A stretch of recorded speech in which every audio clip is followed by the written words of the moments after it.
Assalamualaikum warahmatullahi wabarakatuh. Bismillahirrahmanirrahim. Kita harus memahami hidup ini adalah sesuatu yang harus dipergunakan sebaik-baiknya untuk beribadah. Karena Allah menciptakan manusia itu dikondisikan untuk selalu beribadah.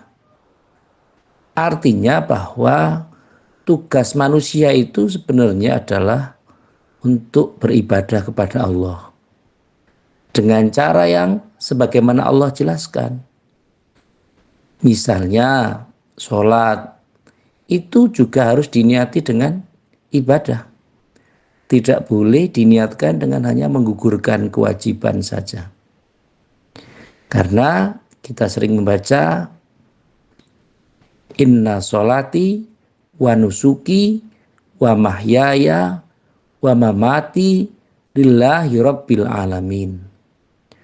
Sesungguhnya sholatku, ibadahku, hidupku dan matiku hanya untuk Allah subhanahu wa ta'ala, seru sekalian alam. Inilah yang menjadikan kita dalam kehidupan tidak boleh merasa bahwa kita sebagai makhluk yang kuat, makhluk yang terbaik. Meskipun secara penciptaan manusia itu diciptakan dengan sebaik-baik penciptaan atau sebagus-bagus bentuk. Kalau demikian tentu secara penciptaan ya, tetapi secara kondisi ibadah kita harus mengkondisikan bahwa kita adalah makhluk yang mempunyai kelemahan-kelemahan. Kalau dalam bahasa Jawa, ino lan apes, hina dan mempunyai kepapaan, mempunyai proses yang sangat lemah sehingga apes, fakir. Inilah yang harus juga dimiliki oleh setiap manusia agar bisa mendudukkan pada porsinya bahwa manusia memang makhluk yang zaluman jahula, dolim, aniaya, dan bodoh, jahil. Ini satu kondisi yang tentu saja kita harus memahami sama-sama. Bagaimana yang terjadi di fenomena saat ini? Kita sebagai manusia diperintahkan untuk berdoa. Berarti memang doa itu hukumnya wajib. Sebagaimana kepentingan-kepentingan dalam kehidupan kita. Doa itu hukumnya wajib. Karena doa itu adalah intinya ibadah. Kalau kita sudah berdoa dan doa itu belum dikabulkan, maka kita jangan putus asa terhadap doa yang telah disampaikan. Karena apapun kondisinya, doa itu memang diperintahkan. Ijabah adalah urusan Allah. Kita sebagai makhluk, sebagai manusia, tidak boleh dalam bahasa kerennya mengintervensi, mencampuri urusan ibadah atau urusan ijabah ini, karena ijabah hanya merupakan satu kondisi yang bisa dikondisikan hanya oleh Allah subhanahu wa ta'ala. Realitas kehidupan kita hanya diperintahkan untuk berdoa. Ud'uni astajib lakum. Mintalah kepadaku, ud'uni astajib lakum. Maka akan aku kabulkan.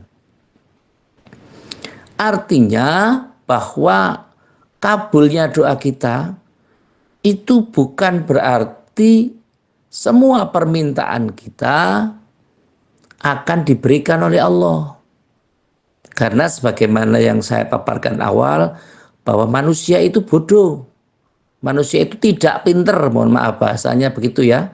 Manusia itu tidak pinter, dan yang pinter hanya Allah Subhanahu wa taala. Masa Allah menuruti makhluk yang tidak pinter? Di situ ada kalimat astajib lakum. Akan aku kabulkan sesuatu yang lebih bermanfaat. Artinya segala sesuatunya tidak harus berupa sesuatu yang kita minta. Dan sesuatu itu pasti lebih bermanfaat dari apa yang kita harapkan. Karena kita tidak tahu. Dan yang tahu hanya Allah Subhanahu wa taala. Allah Maha mendengar, lagi Maha melihat. Artinya segala sesuatunya ya kita tidak boleh menyatakan, waduh ini saya sudah berdoa, tapi kok Allah belum kabulkan. Lu kalimat ini tentu nyulayani, bertentangan dengan kondisi Allah. Karena Allah itu qadim. Allah itu maha dahulu. Tetapi manusia itu kalau mengatakan saya sudah dan Allah belum, itu berarti dalam kondisi tertentu kita menyatakan bahwa Allah itu tidak reaktif. Allah tidak mereaksi terhadap apa yang kita minta. Padahal ayatnya sudah mengatakan, mintalah maka akan aku beri sesuatu yang lebih bermanfaat atas kamu. Astajib lakum. Proses inilah yang harus dipahami sama-sama. Contoh, misalnya anak kita umur 2 tahun, minta es krim misalnya, atau minta makanan lain yang padahal kondisi anak kita ini sedang batuk, sedang flu berat. Ya walaupun kita beri, kita reh-reh, kita beri nasihat, mungkin diberi dengan sesuatu yang lain. Minum obat misalnya, atau diberikan hal lain yang lebih manfaat lagi. Dan tidak menambah untuk sakitnya lebih parah. Misalnya kita butuh mobil, padahal kita tidak bisa nyopir. Tentu Allah akan memberikan atau mendekatkan pada teman kita atau orang-orang yang berkompeten, yang mempunyai kendaraan, yang mempunyai mobil, dan itu akan memudahkan kita dalam beraktivitas. Artinya apa? Doa dari awal kita, ya Allah, mudah-mudahan saya diberikan mobil. Itu Allah dekatkan, tidak hanya sekedar diberikan mobil, tapi diberikan kemudahan untuk naik mobil, untuk naik motor, untuk mendapatkan rumah, untuk mendapatkan kemudahan-kemudahan yang lain. Intinya kan agar kita dimudahkan dalam beraktivitas. Artinya kita tidak boleh mendikte apa yang harus kita terima. Allah itu tidak boleh menjadi budak kita. Ingat, dalam kondisi ini kita adalah makhluk. Tetapi mengapa kok kita harus berdoa? Oh iya, karena doa itu tugas kita. Doa itu tugasnya manusia.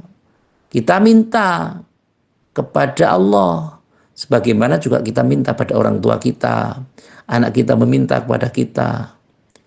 Itu kan ya mereka minta terus. Mungkin mintanya hanya, Pak saya minta minum. Tapi karena sebagai orang tua ya tidak hanya minum saja. Tapi ya makan juga. Sebagaimana orang Jawa itu memberikan, mohon maaf saya kalau matur bicara seperti ini, saya menggunakan juga istilah bahasa Jawa.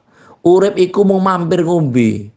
Hidup ini hanya sekedar mampir, singgah untuk minum saja. Tapi apakah pelaksanaannya seperti itu? Ya tidak juga. Ya ada minum, ya mungkin makan, ya mungkin yang lain. Artinya memang filosofi ini mengondisikan bahwa hidup di dunia ini hanya sebentar. Terus bagaimana? Ya kemudian mati. Terus ya hidup lagi. Artinya hidup ini hanya menjadi alam sebab. Maka itulah kita ada namanya akhirat. Ada akhirat. Ada alam yang berikutnya. Ada alam yang lebih akhir. Life after life. Ini membuktikan bahwa kehidupan kita di dunia ini hanya sementara. Maka kalimatnya meninggal dunia. Meninggalkan dunia. Karena apa? Dunia ini bukan milik kita. Sehingga kalau milik orang lain atau miliknya Allah, ya kita hanya bertugas untuk ditinggali saja. Untuk menyinggahi dunia saja. Menjadi penduduk sementara. Dan kalau jatah kita sudah habis, maka kita harus segera meninggalkan dunia. Maka namanya meninggal dunia, meninggalkan dunia. Kaifa takfuruna billahi wa kuntum amwatam fa ahyakum thumma yumitukum thumma yuhyikum thumma ilaihi turja'un. Nah, kalau demikian berarti kita ini hidup, kemudian mati, kemudian dihidupkan lagi. Artinya konsepnya awal adalah bagaimana kita bisa melewati alam sebab ini dengan proses-proses yang lebih baik. Maka nun sewu, kalau kita mengetahui ada orang yang sudah sakit parah, orang yang sudah sepuh, sudah tidak bisa apa-apa, kita harus membisikkan kalimat Allah, Allah, Allah, Allah. Kalau yang bersangkutan, yang sakit itu, yang sudah sepuh itu, yang tidak bisa gulawat, yang tidak bisa berbuat apa-apa itu, sudah bisa mengucapkan Allah, maka kalau bisa jangan ditanyai oleh pertanyaan yang lain. Diamkan saja. Karena apa? Kita sudah yakin bahwa beliau yang sedang gerah ini bisa menyebut kalimat Allah. Jangan panjang-panjang. La ilaha illallah Muhammadur Rasulullah. Ya kalau bisa selesai kalimatnya. Tapi kalau hanya cuma la ilaha, kemudian beliau meninggal, itu repot. Maka para alim, para masyayikh kita mencontohkan. Wa akhiru kalamih la ilaha illallah. Dan akhiran kalimatnya la ilaha illallah. Kalau itu terasa masih panjang, ya menggunakan kalimat Allah, Allah, Allah yang tadi saya sebutkan. Maka sering juga dikondisikan. Ada orang yang lebih alim menyatakan kalau memang Allah itu bahasanya susah, maka dengan kalimat yang lain, hu, dari kata Allah, hu, Allah, hu, Allah, hu, sehingga akhirannya sering disebut dengan kalimat hu, hu, hu, hu. Itu sebenarnya akan mengacu pada proses kalimat Allahu, Allahu, Allahu. Tapi karena dirasa terlalu panjang, sehingga walau secara zahirnya dia mengatakan hu, hu. Tapi hatinya mengucapkan Allah, Allah, Allahu, Allahu, Allahu. Ini proses yang harus dinaungi dan proses yang harus dilalui. Sehingga kita tidak boleh berputus asa dalam berdoa. Maka kembali pada tadi, kalau sudah ada orang yang sudah seperti itu, kita tidak boleh menanyakan kalimat lain misalnya.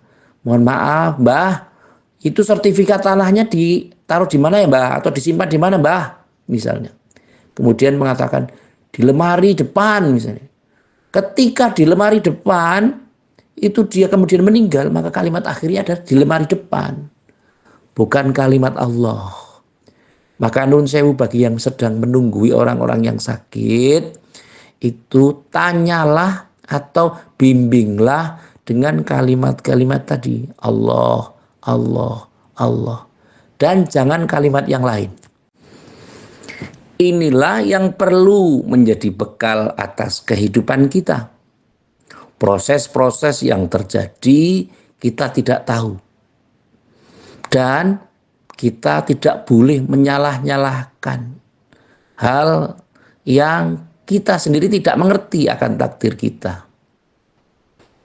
Misal, beberapa saat lalu ada program untuk sepeda listrik.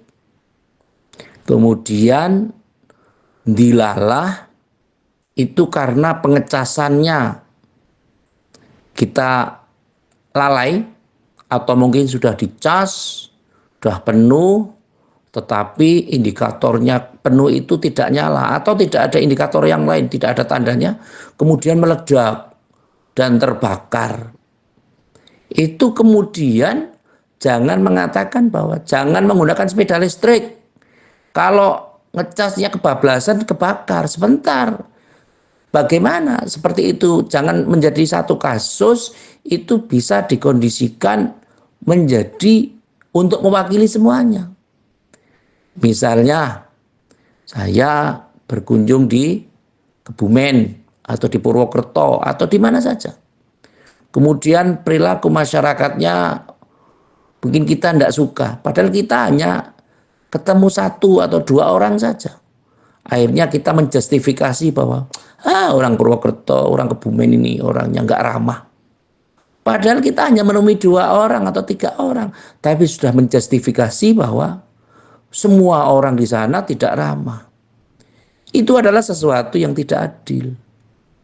Sebagaimana kita bermohon pada Allah, kita berdoa, doa saya nggak diterima. Misalnya nih, ada hadis mengatakan barang siapa yang bisa sholat berjamaah 40 hari tanpa putus dan tidak terlambat atau bersama dengan takbiratul ihramnya imam, maka tentu saja dalam hadis itu menyatakan orang yang mengikuti ini tidak akan fakir seumur hidupnya. Kemudian sudah dilaksanakan, ternyata selama 40 hari ternyata kehidupannya sama saja.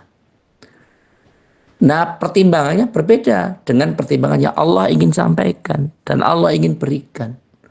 Mungkin pertimbangan kita adalah fakir itu orang yang nggak punya duit. Padahal fakir itu ya mungkin bisa ketenangan hati, bisa tidak gerusa-gerusu dalam kehidupannya. Kehidupannya tidak kurang. Mungkin dia mendapatkan fasilitas yang tidak hanya berupa uang, tapi yang lain juga. Inilah yang perlu kita pahami sama-sama. Ijabah itu sesuatu menjadi tanggapan atas apa yang dimintakan oleh manusia.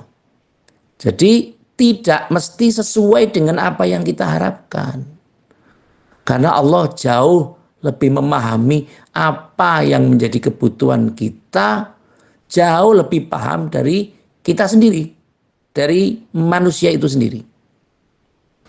Maka kalau kita mempunyai satu kondisi kepentingan yang mendasar, kita jangan memvonis bahwa ini sebuah ketidakadilan, ini sebuah kesalahan, dan ingat, kita tidak boleh menyalahkan Allah Subhanahu wa Ta'ala. Karena apa? Ya memang kita harus berdoa terus, minta terus. Sebagaimana kita minta panjang umur, ya Allah, berikanlah saya panjang umur. Ya Allah, berikanlah kesehatan. Mungkin kalau kita diberikan sakit, itu adalah Kalau kamu sehat terus, kamu lupa pada Allah. Sehingga kamu diberikan sakit. Sakit itu bisa menjadi kafarah, penebus. Oh ya ini, karena saya sakit. Ya Allah, saya mesti ingat sama Gusti Allah ini. Ternyata orang sehat itu ya tidak mesti orang sehat itu bisa ingat pada Allah. Wong kadang orang sakit pun juga tidak ingat pada Allah. Kalau kita bisa ingat pada Allah, itu sudah merupakan satu kondisi yang Allah berikan kepada kita. Artinya itu fasilitas yang Allah berikan. Karena ada banyak orang yang sehat tapi tidak ingat kepada Allah. Badannya sehat tapi tidak mau sholat. Badannya sehat tapi tidak mau beribadah. Kerja terus tapi tidak mau berdoa. Padahal doa itu tugasnya manusia. Masalah hasil itu semuanya harus diserahkan pada Allah. Akhir-akhir ini ada orang tua yang mengeluh pada teman-temannya, pada kita barangkali. Wah, ini anak saya ini gimana ini? Sudah saya rawat dari lahir sampai besar. Saya berkorban sampai tidak terkira, tidak ternilai korbannya. Saya sampai begini, dan A sampai Z dijelaskan. Tapi anaknya tidak bisa mengerti, bahkan membantah, bahkan menyela, bahkan nun sewu, sampai ada anaknya dibilang durhaka oleh orang tuanya. Ini harus hati-hati sekali. Maka nun sewu, kita diharapkan pertama untuk berdoa. Yang kedua untuk berzikir. Kalau kita pas ngomong anak kita, ya kita tentu harus banyak berdoa. Sambil ngomong, sambil menggendong anak, itu kita sambil mendoakan. La ilaha illallah al-malikul haqqul mubin Muhammadur Rasulullah Shadiqul wa'dil amin. Diulang-ulang. La ilaha illallah al-malikul haqqul mubin Muhammadur Rasulullah Shadiqul wa'dil amin. Insya Allah kalau kita banyak membaca doa ini, dan ini kalau penjenengan umroh di Masjid Nabawi atau di Mekah, Madinah, itu di mimbarnya Kanjeng Nabi Agung Muhammad SAW akan tertulis zikir itu. La ilaha illallah al-malikul haqqul mubin Muhammadur Rasulullah Shadiqul wa'dil amin. Dengan kita banyak berdoa, dengan kita banyak berzikir, dan jangan lupa banyak-banyak membaca sholawat, bersolawat kepada junjungan kita Kanjeng Nabi Agung Muhammad Sallallahu Alaihi Wasallam.